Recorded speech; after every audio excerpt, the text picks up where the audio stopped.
Chris, some really welcome faces back on that team sheet for this weekend. The first is among the replacements, Alex Mitchell. How good to have him back?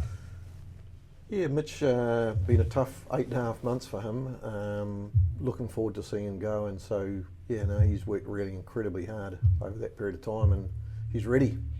Does a measure of how good a player he is, how good it's going to be to have him back, the fact that he's been with England for the last few weeks? I'm not sure what they're obviously having a look and seeing how he's going. He had a really good performance for the Saxons or the Barbarians at the end of last year when he unfortunately got injured, so they're quite bullish about him.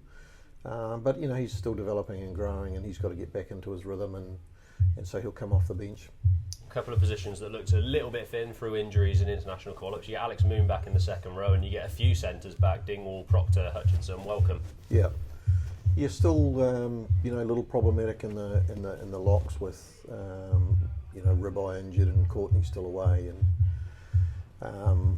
but good to have Mooney back, and Mooney and Colsey do a job for us in the engine room. And as you say, a flood coming back in the midfield with Dingers and Matty P back.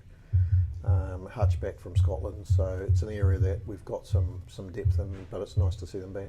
I'm sure a lot of neutrals would have looked at the Premiership calendar and singled out this game as one of the most exciting of the season. Are conditions going to spoil what would otherwise be a really attacking open game? Well, I think both sides probably give the ball as much air as anybody else, so it would normally be it should be a really positive game. If the forecast is correct, then I think the wind and the rain is probably going to put a dampener on that. So at the end of the day, I think Bristol and Northampton will both be the same, that they'll want to get the points, and so I would imagine that the game's going to be a little bit tempered.